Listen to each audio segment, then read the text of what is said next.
What's up, gang? So today, Joanna and I, oh, she's gone. She was just there. Joanna and I are going to Canberra to go and share my story with Ronald McDonald House charity. It's going to be displayed at the Gala Ball on the 18th of April. And then, yeah, you're going to get behind the scenes and come travel with us to Canberra. She keeps running away from the camera. She's going to be recording, so if you guys don't see much footage, it's all on her, mate. Are you going to record? Yeah. Yeah? Yes, I will. You're not going to be nervous? No. Okay. I'll get over that. Yep. So that's it, guys. See you there. Yo, what's up, guys? We made it to the hotel, Hotel Realm. It's probably one of the fanciest hotels I've seen. I went and checked in and it was automatic sliding door. Automatic entry. So like it was spinning. We saw a Ferrari parked in front of us. Oh. This car is terrible. Yeah. But yeah, now we're gonna go up to our room. And yeah, apparently we get a free, gym's free. We gotta go to the gym. Even though I don't have gym shoes, but like swimming pool. It's open till 7 o'clock. Wait, do we take all our stuff And now then, yeah. or do we Yeah, take our stuff. But yeah, yeah, take our lift up to our room. We're on level 1. And yeah. Oh. Okay. That's it. We'll see you when we there. Here's the car park. Will you take the suitcase? Damn. Shout out to Ronald McDonald for shouting us a place to stay. Grateful. And yeah, we'll show you our room when we get up there. Yeah, look, conference floor. No, lobby. What are we? Level 1. Level 1. And then look, gym, bar, and spa. Day spa, oh my god. Okay, Oh so wait, I was barely even showing you. going up to level 1 for room 130, oh, 22. I can't believe this is probably going to be the fanciest freaking hotel I've ever been in my life.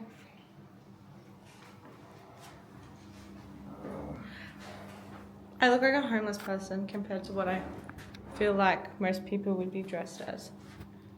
I think most people here are here for a wedding. Yeah. Did you tell them about all the fancy cars there was like Porsches, Rolls Royces, Range Rovers, Audis. Ooh, ooh. Oh, it smells good as now. Is this where me and my family and us are staying? No idea. It have to be. But they went all out for just the interview weekend. I think this will be the same place because why would it not? Yeah. Damn. No, we're just the people. Mirrors? We're just the rich people that dress like we're homeless. Yeah. Definitely. We're the undercover rich people. Right, level 2. Oh.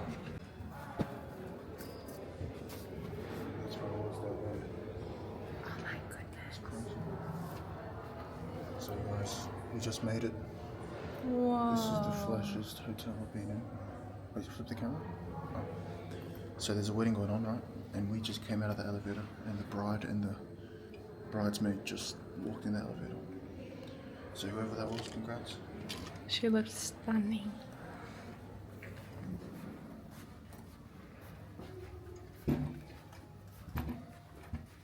Which room? 121? 22. Wait, what? Oh my god. The marble just makes it so much fancier. Leave this on. Okay. It smells so good Oh, in here. look, please do not disturb sign. Look where it is, on the right. This is 122. Oh, that's cool, yeah. You didn't show them? Yeah, look. Oh, okay. Where's the keys? Oh my goodness. I think it's 122. Yeah.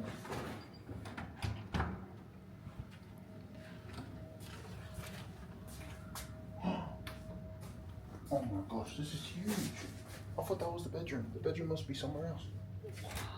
Okay, can I get some help? Wait, let me... Just hold on. That's just a little kitchen, bro.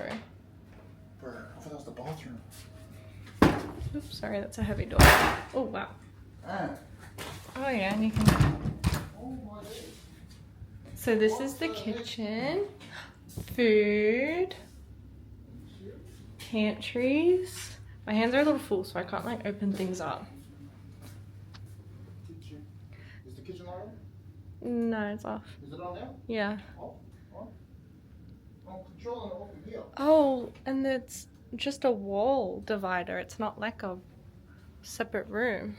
Wow. This is the master bedroom. Oh my gosh. Holy cow. What the heck? I really put my things on. Look at this bathroom. Oh my goodness, it's a bathtub. No wonder the people are having the freaking morning of the wedding here. Shower. This is crazy. All for one night. What the heck? Oh my gosh, there's bathrobes. Oh, hell yeah. And bath slippers. We are making the most of this. I want to look in what's inside the kitchen pantry. Like, this is just a couch.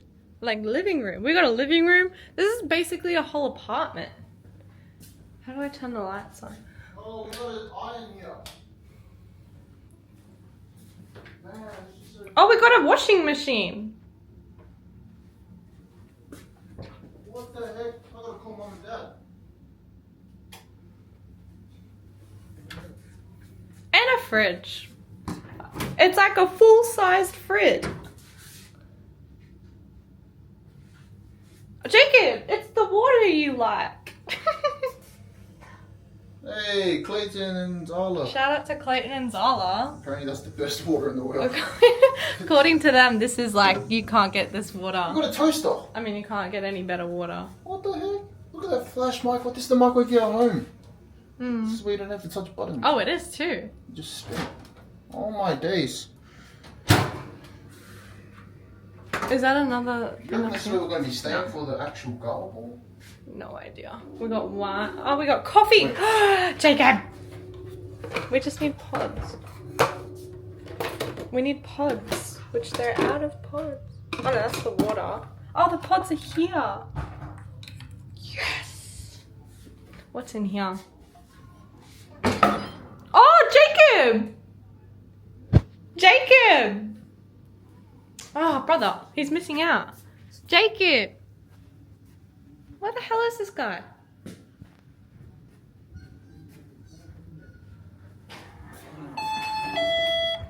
I just rang the doorbell. Jacob, we have a dishwasher. We have a dishwasher. We have a dish. Look. Bro, this is a kitchen. A kitchen has a mirror. Yeah, we literally have a kitchen. And then look behind us.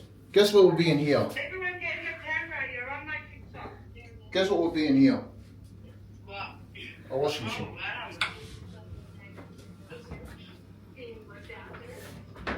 What's this? Oh, cutlery. Show us. Because I'm running out of screen call time. Oh, show us the bed. The pen. And show us Jojo and you.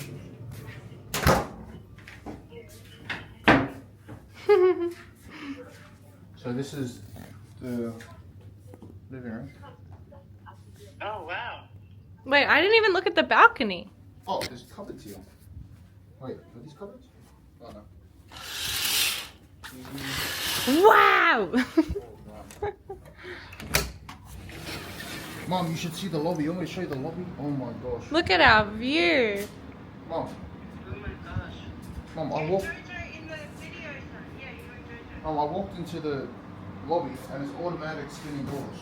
Oh my god, Jacob, you have to go back out. Fit check just before we go.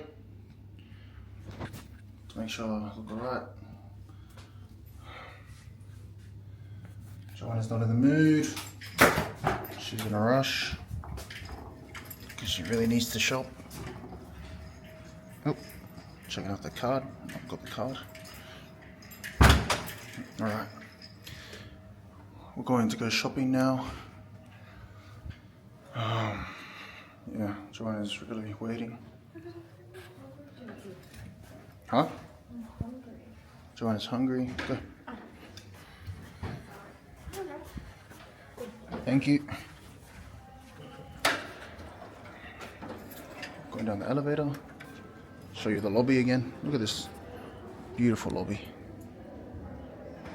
Look at that, eh? It's not bad, eh? Not bad.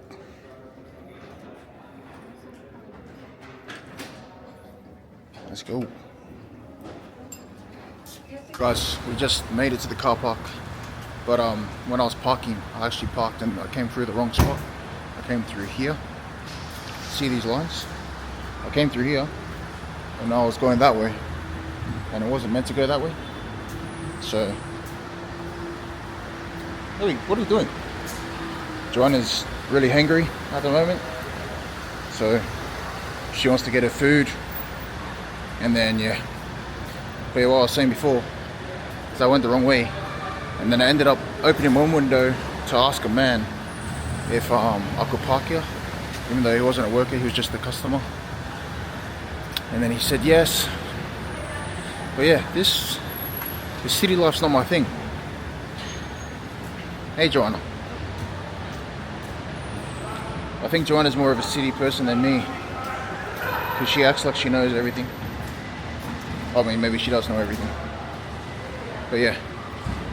So we gotta go get some food. What are we doing first? I think we're going to get the clothes first. Oh, look at this mist. Someone's... Oh. Is there an alarm? Seems like there's a fire alarm closing. Whoa. Oh, next minute, it's a bunch of zombies.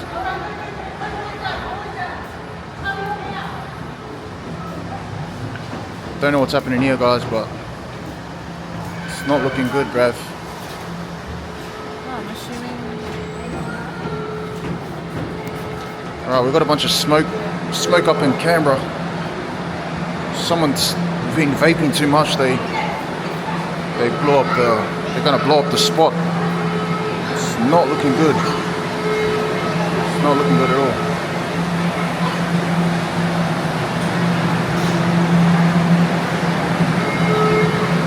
Don't know what's happening here, guys. Yeah, it's pretty smoky in here. I think someone... That's smoky, yeah. Oh, she's left me, guys.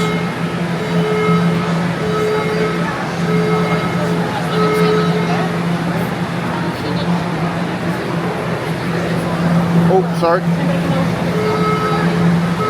I accidentally just bumped into a girl. Alarm's going off here in Canberra. Something bad's happened here.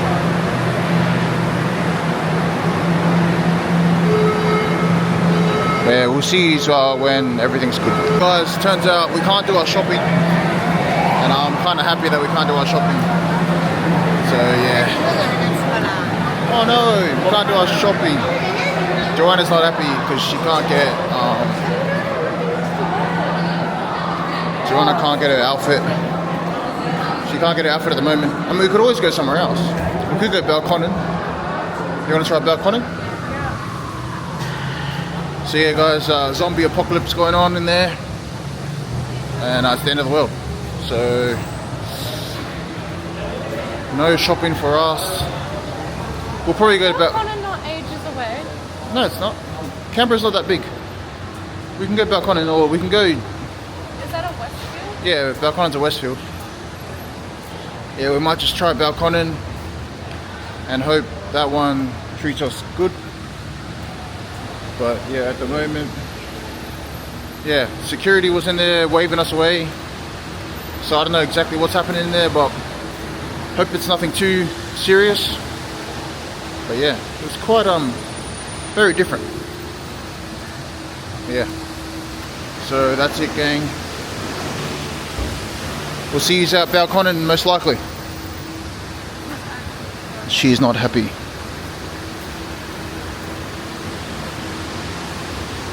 Yeah, so yeah, it's not good, guys. We're in the car, wondering if we're gonna make it to Westfield, Balconnen, even though it's not that far, so we should.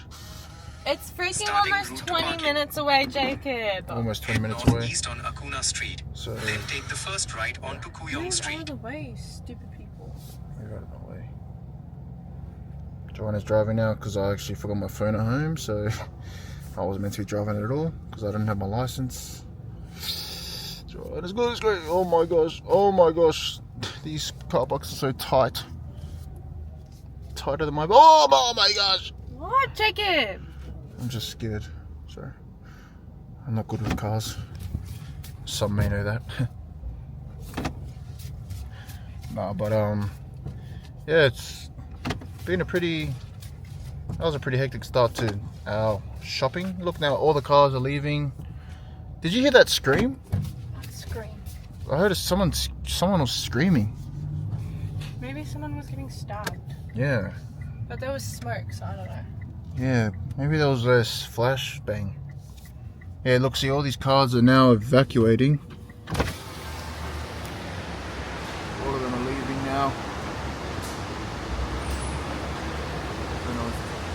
Yeah, everyone's going. So yeah, very interesting way to finish shopping. At least we don't have to pay for any parking because we're only here for like 10 minutes. Oh, you never know these days. They probably make you pay for parking if you're here for a minute. Oh no, just an hour. We weren't here for an hour, so we'll be good to go. Okay, let's stay safe. Whoa, why did that guy just cut us off? Don't know. Okay. Don't care. Wish us luck. We have now made it near our final destination. Is it that statue? What the hell? I don't know. Because we get lit at night time.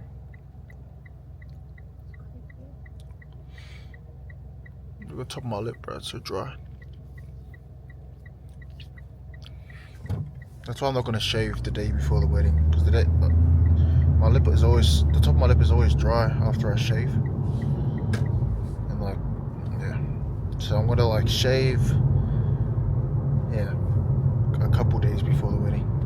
Maybe even a week before, and have a little bit of a stubble, but not too much of a stubble, because yeah, I still want to look decent. Passing the police station here on the left in Balconnen. Yeah, we've made it to the Westfields, nearly, I think. How are you feeling? Yeah, not feeling that good, because yeah, I was taking my time coming out here, you know, because I didn't know the whole of Westfields, Balconnen was going to just, Westfields, Canberra City Centre was going to shut down. But now it's shut down, so we've got to play off the cards we've dealt with. Yeah, I'm getting a bit hungry. Joanna's a bit hungry. So yeah, let's hope we get our outfits, because Joanna's shop is going to close at 5, I think. My shop will close at, I don't even know. But I just need to get better pants. Joanna needs to get a whole outfit. And yeah, hopefully this one doesn't get shut down. Guys, we made it. Found a... Pardon? Get where? Get inside. Just... You can go up there, you can go over there, to the left. You just have to walk into a door and then you'll get into somewhere. Please stop recording. Chandler Street. After a very tense shopping spree, we're finished now. I wasn't allowed to record because some people didn't give consent, as they may have been angry. Cranky. Yep, Because I haven't eaten since 9 a.m. this morning. It is now almost 5 o'clock. Yep. And I was stressed because it was just not, everything was going Turn right wrong. onto Benjamin Way. Yeah, everything was going wrong. But hey, we made it out. Hopefully we have to pay for any parking. Yeah, we made it out for free. But yeah, the first Westfield was a bust. Wait, which Turn one? right. Yeah, first Westfield was a bust. And then, yeah, we rocked up to the Balcony Westfield. Didn't have the shops that we wanted. Me and Joanna. We both wanted Glassons, but there was no Glassons at the Balcony Westfield. So we just walked around looking for one. We found Cotton On. We were like, In sure, about 1 kilometer, we'll take keep Cotton left. On. And then, yeah, got me some jeans. But yeah, we'll show you the suits. We'll show you the fits tomorrow when we're at the GIO Stadium. But yeah, now we got our food that Joanna's been craving for. Why is this camera always like that? I have to go all the way down like this. I know, it's really annoying. Guzman.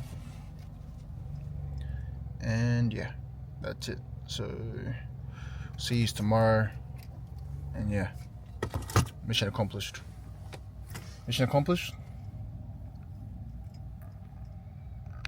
Alright, everybody, we are on the way to GIO Stadium for the official interview.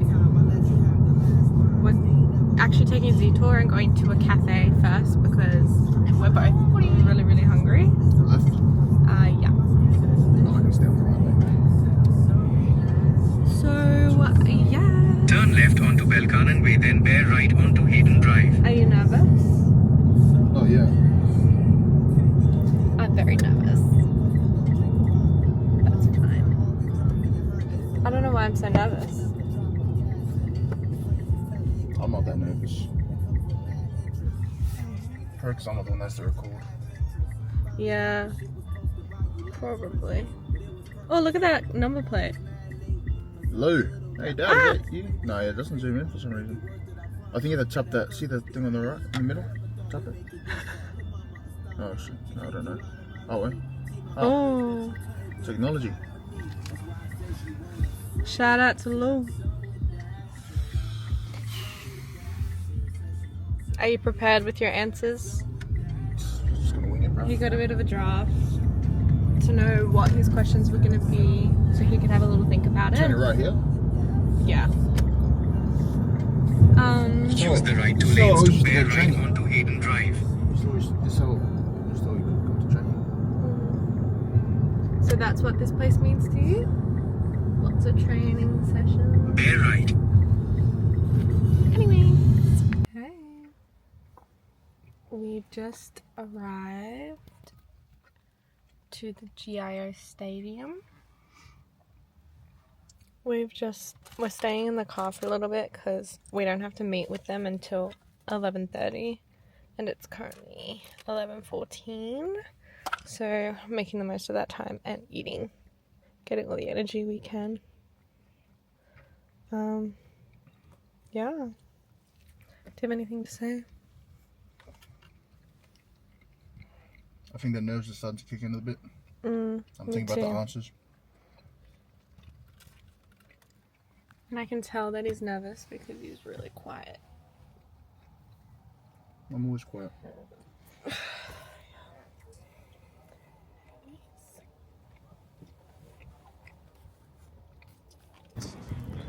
Commentate, mate.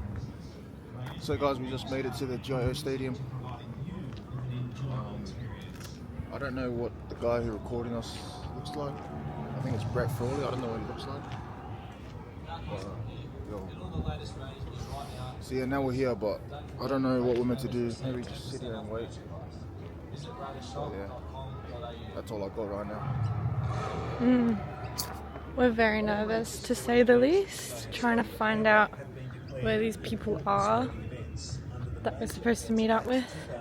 I'm assuming they have lots of cameras But yeah, I didn't see anyone with a bunch of cameras there. Raiders vs Sharks. But yeah.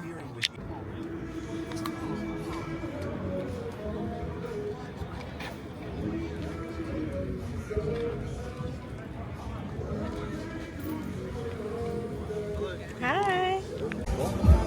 I don't want to. And then you should be able to get it. Yeah. So you on the phone? Or was you and Brett? Yeah, me and Brett were on the phone. Yeah. We chatted all about this. Yeah, I think it was. Had a good day so far. Yeah.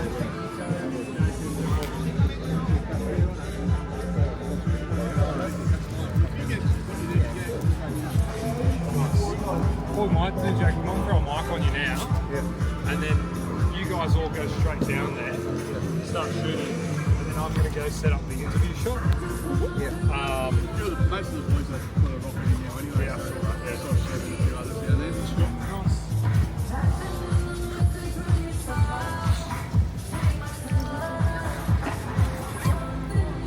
Alright. So this just sits in your pocket.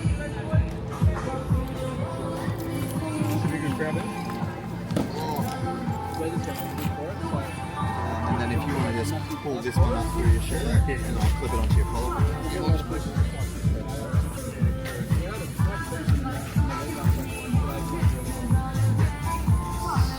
Do you mind if I clip it on?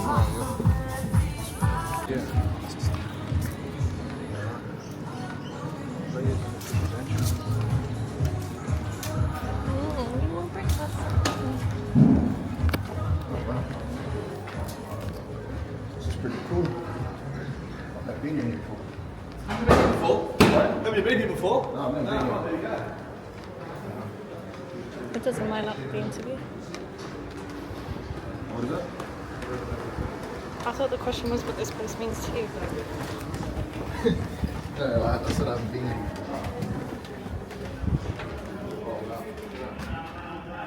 Oh, it's not focusing. Oh, whoops. Sorry, mate. Oh.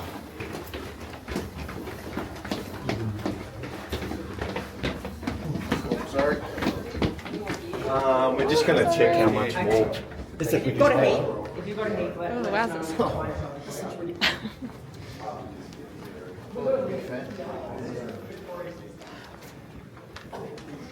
I feel like we're really gonna meet some famous people. Oh, this is the tunnel. The boys just out here, so you can come out and say your name. Oh wow. You should have Chris Lewis, who's the coach. He knows you're coming today.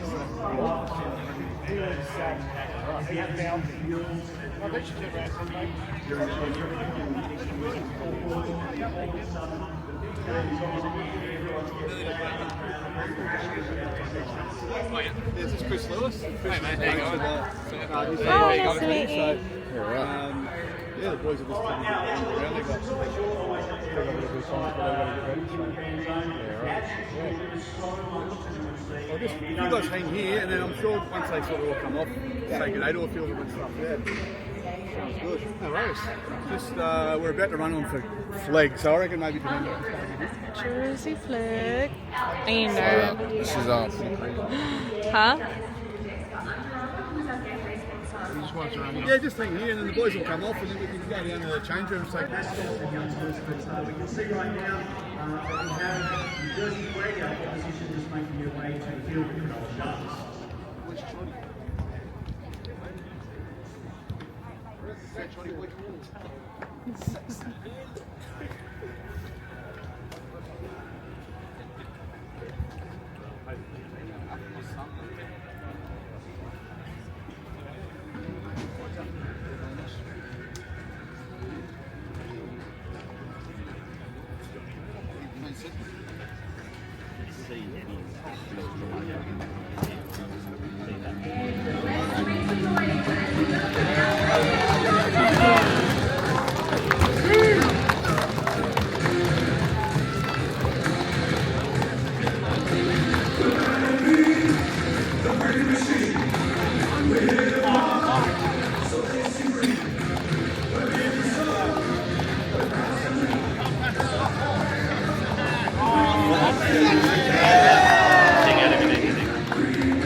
Okay, so where are we going? Going into the sheds now. I think. Yeah, we're going into the sheds now. Shed?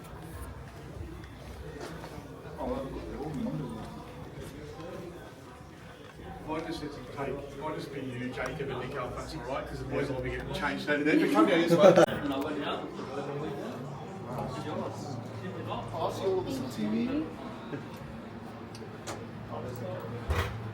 Is this the actual NRL team room? Oh! Oh! That's my Noah. back row while I was playing for the junior. Yeah, 402. Fire. He's doing that Noah good. Martin. Where's he from? He's from, I don't know, Coastal Town? Oh, Coastal. Yeah. I know But it's Rimmer. No. On the coast, somewhere on the coast. So this is where they'll be very shortly. Yeah, NRL. Oh, Joe Roddy? I don't know who's playing. He's playing today. That was the other back row during SG. He's from, Tumut. yeah, Tumut. Tumut boy. What are the other ones on the side? Is that No, so they all pick a past player, Yeah. and they all have them on their captain's run shirt for the year. And so, like, Oh, wow. lockers, yeah. Yeah. Wow, this is so cool. What about the people on the top? Pretty sure he plays for Samoa. He does. You got that intercept try against Yep. Tonga. Yep. Yeah. Oh, this is pretty cool. Thanks for having me. So they're going to be in here this afternoon? They'll be in here at about time's kick off. They'll arrive about 2. Yeah. Oh, yeah. Bus. They're coming on the bus. They're about 2 o'clock. Yeah. Yeah, Oh, right.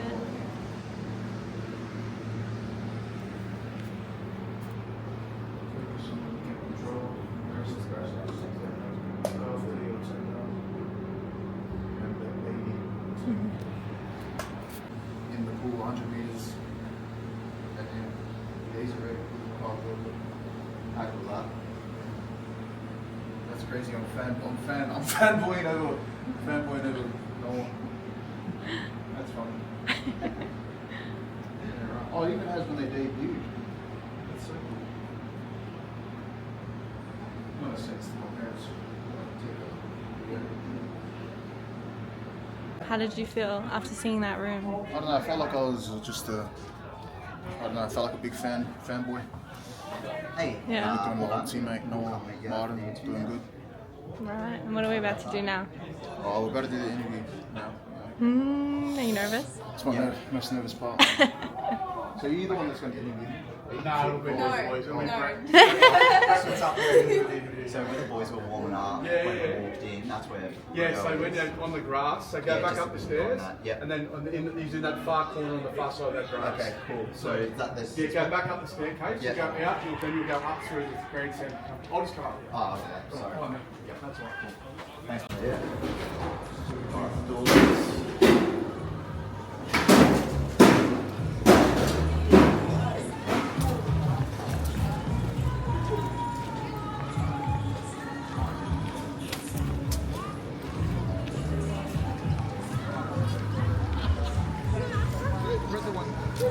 Yeah, Brett will interview. Where's it been, like 3 weeks? Oh, this particular job? From like planning and... Yeah, probably 3, 4 weeks. Yeah, we've been chatting about it for a little while, but So Jacob, actually working on it. Mike, I'll just get you to bring it up through your t-shirt again and push it really hard. As that sun moves, we might just have to move this in bits and pieces throughout the interview, but hopefully that's enough shade.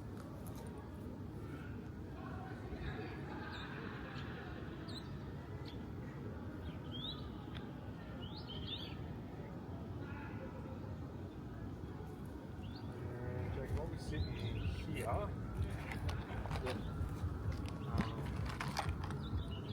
So if you want to just hold that sort of eye line for a second, just sort of be looking generally here as we set up the shot. We potentially might move because it's pretty contrasty, ain't it? Yeah, or you could just with the...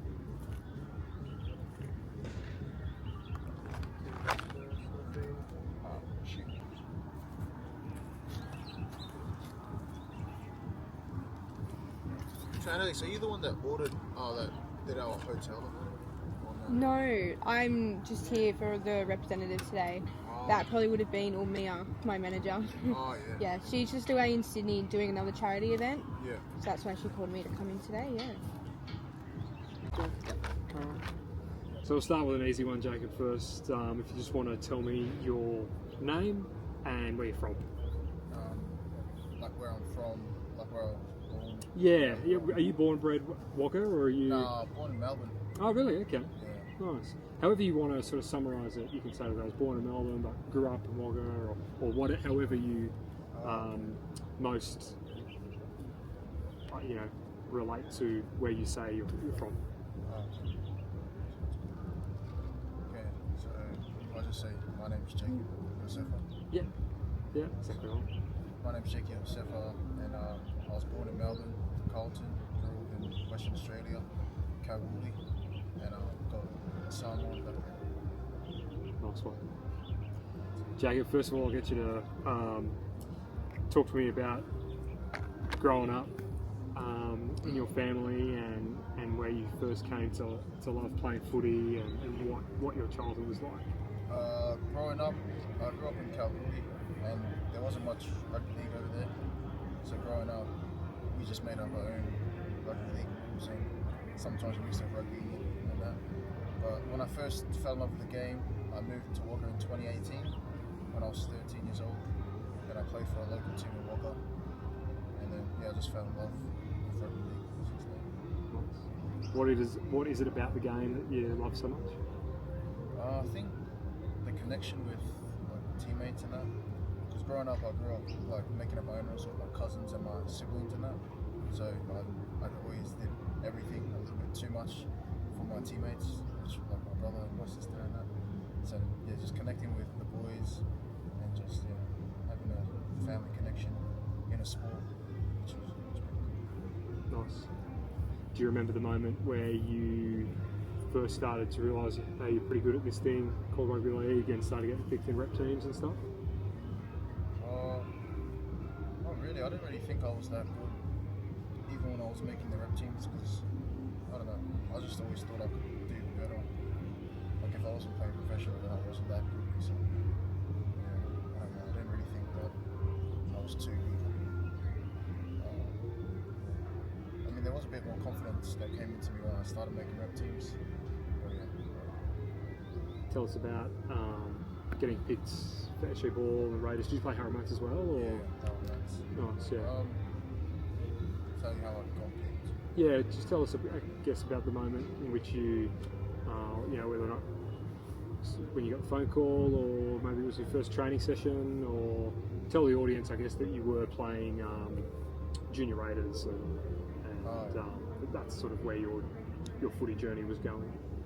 So when I first played for Raiders, it was after COVID. I got an email. I think all of the Riverina boys and the Nara boys got emails to come trial for the Harrowmats, and then that was a tough trial, but eventually made it through for Harrowmats. But I didn't get any contract, didn't get offered a contract to play any further on, so I trained for the SG Ball next year. But in the middle of the seasons, I did a lot of extras and got more fit and everything. Because when I was first playing, I was training with the forward pack. I was training with the props and everything, so I was pretty unfit. And then eventually I trained at the SG Ball and got offered a contract just before the season started. For I think it was 2 or 3 years. And I was playing for SG Ball, made it to semi-finals and lost. Can you explain how, I guess, at some point you moved your life from Wagga to Canberra, is that right? Yeah, so my parents, they made a big sacrifice money-wise, moving me over to a very expensive granny flat, I think it was, which cost only, I think, $100 less than their 4-bedroom house. But it was a lot moving. I started up in North Canberra, in Taylor, I think, and then I started catching trains and buses to get to Arundel College. But it was pretty tough. Every weekend I always try to get back to mum and dad, because I was homesick basically the whole time I was here. How do you reflect on your time playing SG Ball and playing for the Raiders and living in Canberra? how I reflect on my time. Yeah, what do you think about when you think about those days making mates with the boys and playing for the Raiders? Yeah, it was good. It was fun, good times, very competitive times as well. But yeah, I'm happy the way I finished off my career as a rugby league player. I gave it my all, and I'm just happy that I didn't finish off thinking if I could do better or not with training and all of that. So yeah, I'm really happy the way I finished. Yeah, it was good. Iosefa. What does footy mean to you in general? Like I said before, footy to me is like takes me back to when I was growing up, playing with my cousins and my brother and sister, making up our own rules. It means like family and connection with people to do whatever you need to do to be good for your teammates. And yeah, that's what it is to me. Tell us about what we're here doing today and what it was like seeing some of the boys. For some, you might not have seen them for a little while, but tell us about I guess where we are and what we're doing today. What we're doing today. I'm just here to share my story for the Ronald McDonald charity, and seeing the boys. It's a bit bittersweet. Like, it's good to see them doing good with their careers and that, but there's still a bit of me that wishes that I could have been there with them as well. But yeah, it's really good to see them succeed. Nicely said. Is there anything else about footy or about growing up or anything before we move on to your journey about how you came to need Ronald McDonald House Services and stuff? Before we move on, is there any other footy stuff that you think is worth saying, worth talking about? Just to my teammates, my mates that I have, or anyone that's doing anything, just enjoy every step of it, enjoy the journey, really take it all in, because you never know where the future's going to take you. So just enjoy it while you have it. Nice. Joanna, is there anything from your perspective around the footy stuff that you think's worth talking about or worth asking, or anything you think we're missing there? To ask Jacob? Yeah. I don't know. I think there's a lot to go into with the whole, like, the actual efforts he put in to get to where he was, because there was a lot of, like, when he was in he started off Raiders, but he didn't do too well in the beginning, and that just motivated him heaps, and he was doing like extras after extras after extras, and like, really, he just put his whole heart and soul into that and got where he was. And I think there was just a lot to get to where he was. Yeah, amazing. So maybe if I throw you a question around that, Jacob. Tell us a little bit about how hard you worked and how badly you worked. I wanted it really bad. The amount of work I put in, it was a lot of work. Just after the Harrow season, like, some teammates were telling me they were getting contracts and that really pushed me. And I think it was 8 months layover between SG Ball and Harrow Mats. I just, every day, I don't think I've really missed a day. Maybe on holidays I missed some days, but there was always one day I was doing gym and field. The other day I was doing more skill, ball work, relaxing. But I really did I gave it my all. And I'm happy that I did, because now I can't go back thinking, I wish I'd done this. But I really did. I gave it everything. How did it feel to, after giving it your all, getting that call like so close to the season? How'd that feel? It felt amazing, because I remember all the boys, they were all managers and stuff, and my mum, they were telling me they were getting contracts because they're managers and that, and mum was always talking to me saying, you don't need a manager and that. And then just before the season started, I got called up. I was training at the HQ where the Raiders actually train, and then one of the people came up to me and said they want me on for an extra 2. I think mum pushed it out to a 3. But it was just the best. It was surreal. I think it was one of the best feelings I've ever felt. Obviously, besides me and Joanna, but it was one of the best feelings I felt ever. It was like I was relieved. It's like all of that hard work, everything I put in, it's actually paying off now, bit by bit. But yeah, that's amazing. We spoke to your parents last weekend. As you know, how much of a support were they through your footy journey? They were very supportive. Yeah, especially my dad was more like layoff-ish, like let me do my thing.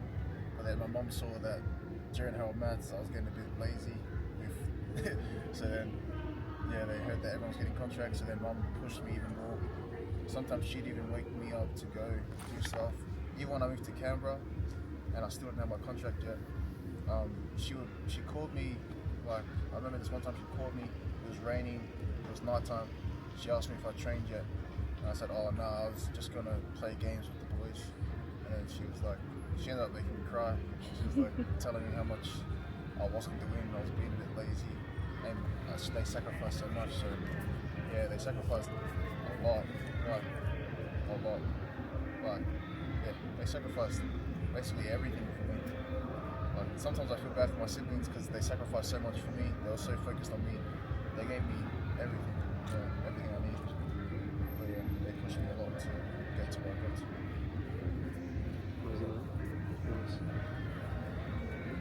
Let's move on to, I guess, the accident and stuff. Can you give us the, I guess they're intertwined, right? Like you were coming back to Canberra to meet with Mara, because you were, so committed to having a post-season interview and turning every stone over, right, for your journey. Can you maybe tell us that story about, why you needed to come back to Canberra and that sort of thing? Tell us the story of that day, I guess. So that day, I was going back to Canberra on the 1st of May because after losing the semi-final against Parramatta, I really wanted to find out what I could do better, and I was really keen to meet up with Mara, my old coach.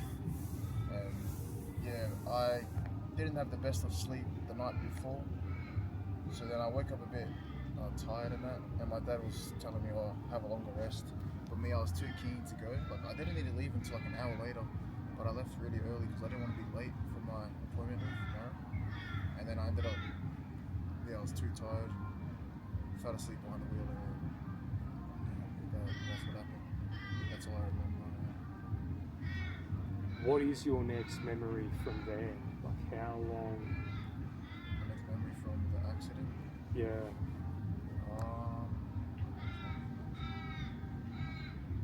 I think it might be actually getting rolled on a wheelchair to the Ronald McDonald house. That's where my family were. Yeah, I think my brother was pushing me to the Ronald McDonald house. Yeah. Do you know how long after? Was that maybe a week after, 2 weeks after, 2 days? Or was that? I'm not. That's okay if you know that. I'm not sure. Yeah. So I guess it's particular. One of the main reasons I spoke to your parents, right, is because they're the ones who stayed at the house, right, and who got that direct benefit. But of course, that benefits you as well. Yeah. How do you feel that Ronald McDonald House benefited you and your family? I feel like they gave my parents and my family a lot more comfort during a rough part of our lives, and I think it made it easy for them to focus on me instead of focus on somewhere to stay. Like the Ronald McDonald House did provide a lot of support for me and my family in a rough time. It's good. Can you give us a summary of, I guess, the injuries that you sustained in the accident? After the accident, I think I fractured my C3 and C4 in my neck or something. Apparently the doctor said I was inches away from being paralyzed from the neck down or something. But the main injury I carry on today is the brain injury. Yeah, that's it. How does that affect your life today, Jackie? The brain injury? Yeah. I'm not able to train as hard as I wish I could just because of the brain. I get more tired and fatigued a lot during the day. Like after my 6-hour work day, I'll have a granny now for like 3. So, Can you paint a picture of what life's like today? Like you're obviously back working, and you got something special coming up in the calendar. Hey, tell us about what life's like right now. Oh, life's looking good. Yeah, life's really good. I'm working full time now, getting married in like 6 to 7 weeks. Yeah, life's very good at the moment. Yeah, I can't complain. What do you do for work? I work as a SLSO, a teacher's aide. Yeah, my old high school that I went to in Walker. It's awesome, mate. Do you get a lot out of that? Yeah. What do you mean? Like dealing with the kids and helping the kids through their journeys and. Yeah. I love it. Like, because there's some boys that are trying to make it through to the Raiders as well, like the rep teams and that, and they ask me for advice, and I tell them to put their head down in school, because having like an attitude in school relates to outside of school, like working hard even if you don't want to do it. Like that's what school is, and that's what life is sometimes. So I tell them that, and I love inspiring and motivating kids to get better.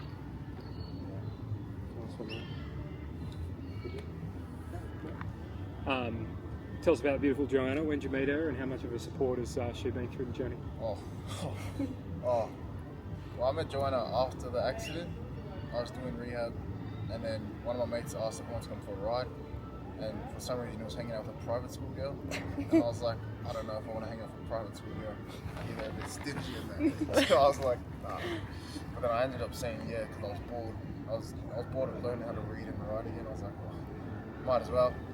So then one of the boys said that she found me attractive apparently, and then there was a big line of year 12s signing out to go home early, and then I pointed at this girl, I was like, is it her? And then they said yeah. I was like, oh, thank goodness. But yeah, she's been a big support, especially after my accident. That's all she's known me, but yeah, she's been like, I don't know, it's like the calm in the storm.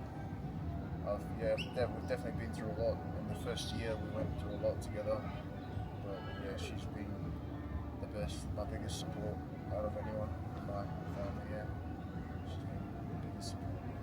Amazing, beautifully said. You mentioned there's probably something worth talking about a little bit more. You had to learn to read and write again, is that right? Yeah, I learned how to read and write. Can you tell that, I guess when we edit it all together as well, it's easy if I get just to sort of tell the story in a fuller way. Can you say, after my accident I had to learn to read and write again, and just say a little bit more about how you had to go about that, and how you found that? Was it hard? How long did it take? All that sort of stuff. Yeah. Well, after my accident, I had to learn how to read and write again, and I was doing it from like kindergarten level.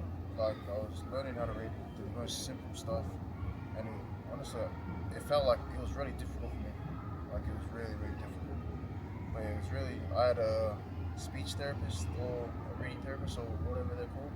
But yeah, it was really difficult, and it was a challenging part of my life. Do you reckon you applied some of what you learned through footy, working hard, applying yourself, making good decisions? Do you reckon you applied that to your rehab and learning how to read and write again? Yeah, definitely. There was a lot of stuff that I didn't want to do. Like, I'd be reading the sentences, and I know that I'm not meant to be reading. Like, I should be writing essays or something for year 12. But yeah, I definitely applied that footy mentality to learning how to read and write again. It's a big, not downgrade, but it's a big different level drop. A big level drop from training to make the NRL to training how to read and write again. So yeah, it's really, But same principle, hey? Yeah. Work hard, be disciplined, all that sort of stuff. Yeah. What do you think of those key things that you learned that you applied to your rehab and your learning how to read and write again? What do I think? Like, what are those key things? Like, was it working hard, discipline? Can you put some names to what those things are that you learned in your footy? Yeah, in footy it taught me how to be a lot more disciplined, and is it resilient, like bounce back even if it's not working well. And I think just determination, and I think discipline's the main thing that I took out of this whole thing. Nice one, man. let me check the questions, see if I'm missing anything important. But so far, yeah, speaking so good. Oh, that's what's his name? That's the fullback. Is that the Daramon guy? Oh, you said, does it go to the game? My brother. Yeah. Well, thank you. And feel free to jump in with any questions as well. Yeah. So I think it's worth maybe delving a little bit more into the struggles. Sure. Because it wasn't just physically for him. Yeah. Like, he talked about how he got the brain bleed and Yeah. and he had to learn to read and write, but it was also the mental toll it Yeah. took on him. Yeah. Like, he mentioned that we went through a hard... It was because we came up to the year mark of when he had his accident, and it was like his brain just relived it all. Wow. And so his mental health just like plummeted. It was just horrid, and he had to like use the principles of the discipline and the resilience to really work on seeing the light out of it, and not just going back into the I could have been them, I could have been a rugby player. Like, he had to really accept it. And he did have a key moment of acceptance as well. If correct me if I'm wrong, but he was in like a mental hospital. Yeah. And they had they did scans of his brain, and there was all these like white splotches on his brain, which was indicating like those were all the concussions from his things. And they were saying if you had any more of those, you could have been like a vegetable, like you could have been paralyzed. And that was his moment where he was like, wow, like it was probably almost like a little miracle that accident took him away from something that could have possibly worked out a lot worse. And so he was like, well, okay, well, this is where I'm meant to be in my life. I can use my story of the hard work I put into footy and teach these kids that I'm with. And he's doing uni now for high school teaching, and like those kids just are so inspired by him, and really like he doesn't realize just the extent of how inspired, and he doesn't even realize he's inspiring them, but they see a young man who went to the same school as them, and they're like, wow, like we can be just like him. And I think there's just a lot to it, and I think the mental health is like a big important part of the story as well, because you really had to use those principles to get to where you are, which is a positive step. I think it's also just from an outside perspective, it helps. Like he doesn't see a lot of things that we see, so. For sure. But yeah, the mental health is definitely a key moment. Yeah, that was pretty tough. Well, I'll throw you that question, Jacob. We have covered the physical injuries, but talk us through the mental health challenges at that point in which it was about that year after the accident. Tell us about that and how hard that was and how you got through it. After the year mark, I was, like Joanna said, it was like my brain just relived it. And I think because during that whole year before the year mark, I was training really hard to make it back into footy. But then the year mark hit, 1st of May came back around, and then eventually I realised that, oh wait, I don't know, just my whole mental health just dropped. Like I was trying to end it all, like, because I don't know, I was angry. I got frustrated at my brain, because when I hit the year mark I realised that my brain injury is real. And then I was sick of it. I started like hitting myself in the head, like trying to fix my brain. It was really bad. Ended up in a mental hospital, she said. And Joanna did really get me through it all. She called my parents when they were needed. They flew over across the country to come back to me in Melbourne and take me back home. Yeah, it was really tough. Wow.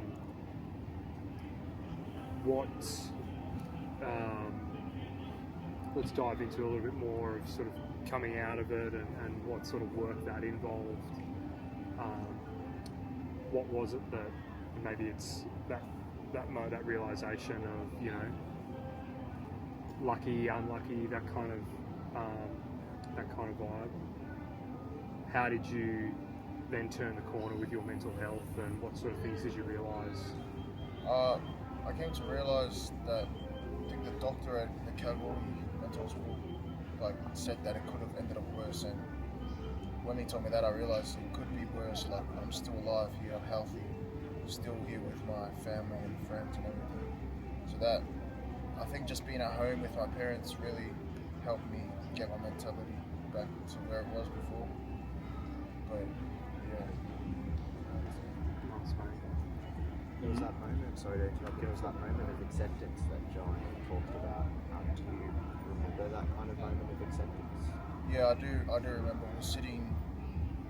Wait, how do you know about that? Did I tell you about that? Okay, for backstory, I was on the phone at this Oh. stage because he was so out of it. He needed that support system. So he had his family and his friends, but I was in Wagga. He's in Kalgoorlie, so other side of the country. Yeah. So he also wanted me there. Yeah. And so I was on the phone with him while he was at the mental hospital, and this is when they were first putting him in because he was just all over the shop, and I was freaking out. I was on the phone like, I don't know if I should be on the phone right now, or like, what's the go? And then he was so angry, so upset, so like in a psychotic like mindset. Right. And then I was on the phone when he was like that, and then the doctor was going through all these things, and then it was like this just like peace kind of fell over him. Like all of a sudden he was just normal again. Like it was like that boy I fell in love with type of moment. Like he was just, that really to me was like, wow, he's finally accepted that,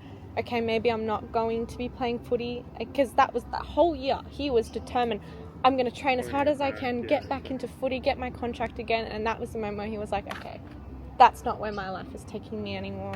Let's go from here, let's improve. I feel like she should be talking. But like you talk about how the doctors were going over the scans with you, and you were like, okay, yep, that's it for me with my footy life, career. I think the question there is, we've sort of put the shape around that moment of acceptance, but tell us what you accepted. I just accepted that rugby league was no longer my future, and I just had to work on myself and find out what my future would be later on. I'm sure it's a process that, for everyone, you're always sort of on that journey of finding purpose in life. Yeah. Where do you find it now? Where do I find my purpose? I actually don't know what that means. Is it in maybe partly in your work with the kids, inspiring them, teaching them? You've spoken about it a little bit, but let's speak about it more. The fact that they come to you, they look up to you, and they see what's possible. I feel like my purpose is to, even after I accepted that, I started training my youngest cousins. They're now playing in Perth, and one of them made a rep team for the first year, which was pretty impressive. But I think my purpose now is to help out kids that want to make it higher, even though I didn't make it to the highest point. But I just teach them that discipline is the most important thing, or how do they just make it to where they want to make it. Sorry guys, can I talk here? Go for it. Just on like the Ronald McDonald side, obviously, how do you think Ronald McDonald like helps your family? Because obviously, they gave your family a place to stay while you were in hospital. What do you think that like meant for your family? Yeah, for my family to get into the Ronald McDonald Yeah, house. just like knowing they have a place to stay. Yeah, I think it helped them a lot. Like they were definitely grateful that they could have a place to stay, and they didn't just have to sit on that chair next to me. Like they didn't just have to stay there. They, even though I'm pretty sure they had to get forced to go for a sleep or anything, but they were very grateful to have somewhere to stay. A pillow under their head. They found it very useful, helpful. Okay. Jake, how did it, I guess, was it important for you to have your parents kind of close by your side in that year? How important it was? Yeah, was it, how did it feel to have your parents just close by? I guess that's Ronald House allowed that kind of thing. My parents, they were my everything back then. Before I met Joanna, I definitely needed them by my side, and having Ronald McDonald help us out and give us a place to stay, me and my family, it gave them more time to focus on me and not focus on finding a comfortable spot to sleep in the hospital or anything like that. Yeah, Ronald McDonald House, they really did help out, giving us a comfortable spot to work on my recovery, I guess. Sorry, I'll just jump in quickly as well. Please do. On that same note, it also, in a way, would you say it allowed for your, because family to you is everything, and so it wasn't just your mum and dad and your siblings that were there, it also allowed for all your aunties and uncles and your cousins to come and visit you, which, in a way, that's really what you needed, that really big family support network. So is that a way Ronald McDonald House has also supported you, because it allowed you to have that support network? Ronald McDonald House, they also did support, because in the hospital room there's not much room for everyone to come in, because I have a lot of support network, big family, like everyone from across the country came, from Western Australia, Melbourne, it gave us more room. The Ronald McDonald House definitely gave us more space for people to hang around during the visiting hours and that. So that was honestly, I think that was my favourite memory of Ronald McDonald House, is having my whole family that came from everywhere in Australia to come and visit me and check on me. But having that space in the Ronald McDonald House, definitely, that was a big plus for me. I loved it.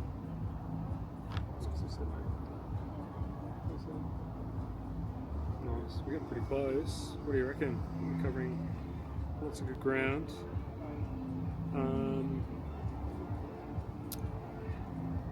Are there any other memories? Amazing to hear that one of your first memories was getting wheeled through the big red doors.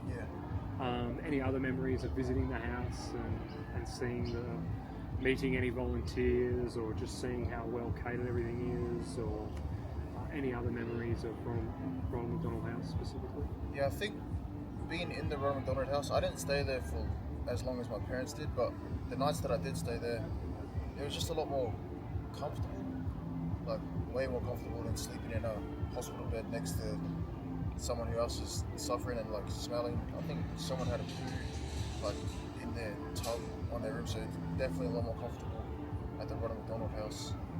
And just seeing the kitchen area, even the bathroom area, it was just way more comfortable than where I was. How different do you reckon your recovery journey would have been without Ronald McDonald House? How different my recovery journey would be without it? I think it'd be a lot different, especially since my parents were always, they were my main thing to help me through my recovery. And if they didn't have a place to stay, them and my siblings, if they didn't have a comfortable place to sleep, I honestly don't know where I would be without Ronald McDonald House supporting me and my family. Sorry, I'll just jump in again. No, please do. You mentioned Jacob. One of my first memories as well, when we got together and he was explaining the story to me, is that when you were talking to me and showing me videos of you at the Ronald McDonald House, you did mention to me that it felt like home, home away from home. Oh that's what I was trying to say when I was saying the difference between the showers and the kitchen area. Yeah, that's what I meant. Like it felt like home. Well, it is a home. Ronald McDonald House. Yeah, it's a home away from home, and I'm sure my parents felt the same way too. Just having a place to stay, and especially just the room and the environment with the volunteers helping out too. It's definitely a home away from home. Yeah. Especially it's like a very comfortable spot in an uncomfortable situation. I would say.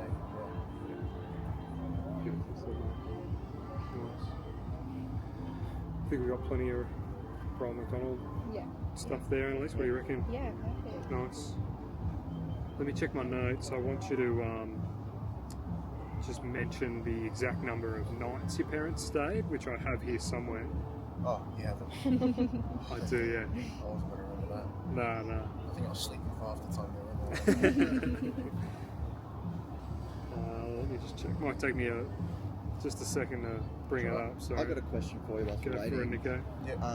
One thing, like after just kind of getting to know you a little bit through the interview and throughout the day, I realised that family super important to you. Yeah. I'd love to get that on camera as well, just you talking about how important your family is. Yeah. Because you've talked about having your family at Ronald McDonald House, but if you explain, why that's awesome. Why is your family important, or how important is family to you? Is my question. How important family is to me? Yeah. Growing up, I was always taught that family is always going to be there. My siblings especially, they're always going to be there for me. So yeah, family is really always been everything to me. Like whenever I have any problems, I would always go to my mum, my dad, my brother, my sister. So yeah, I think family, was literally everything. Like back then, I would always think in the future that I just want to make sure my family's comfortable, they're all good before anything else happens. But yeah, now having Joanna, now she's going to be my new family, so I'm going to have to learn how to carry that out from my blood to my soon-to-be wife. Family, I'll do anything for my family, so It sounds like your family will do anything for you as well, and have done. Yeah. And how great was it to have your family by your side during your recovery? It was, I think it's the best. Just at the time, I probably didn't think of it, but looking at it now, having my family with me on my side, honestly, I don't know where I'd be without my family. It's just the best feeling to have a good, supportive family. Beautifully said, Jack. Nice one, mate. Oh, the boys out here now. Yeah. Taking my shine away. I feel like I can jump on to that one as well. Please, for the please do, Ronald please McDonald do. House. I suppose because family is so important to you, the Ronald McDonald House also allowed him to have that direct access to his family during his recovery, rather than them staying in a hotel and the constant traveling backwards and forwards. He was able to also rest assured that his family was comfortable, as well as, so they didn't have to stress about taking care of him. He knew they were taken care of, so then he could focus on himself. So that's Having just my family another looked point. Definitely looked after me too. Knowing that they were looked after, it's just, I didn't really think of anything. Even though I really couldn't think of much back then. But I just knew that my family was good, so that means I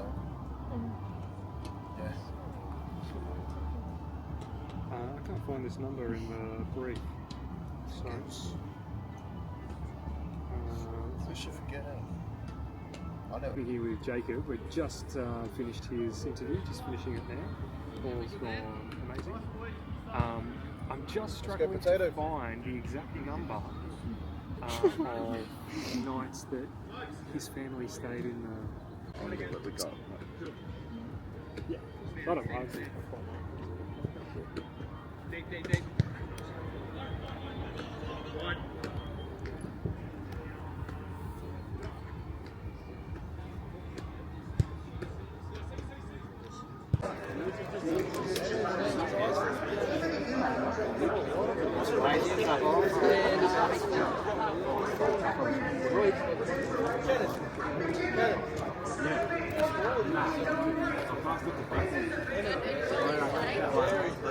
Dude stole that one off me.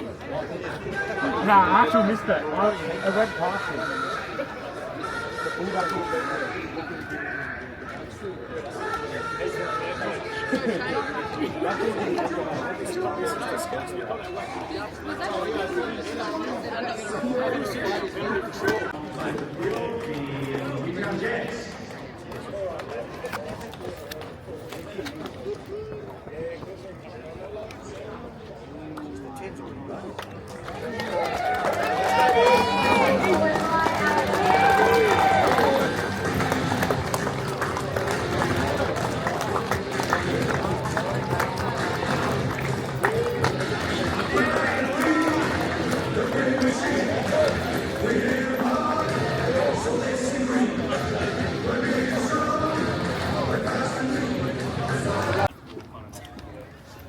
Thank you.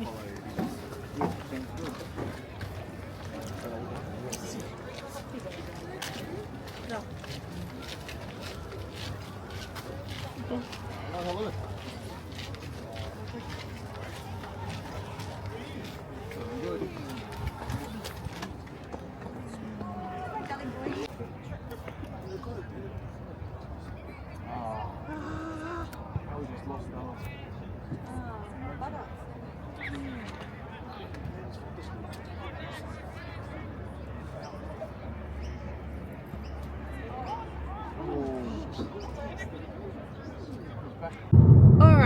We are almost home from Canberra to Wagga.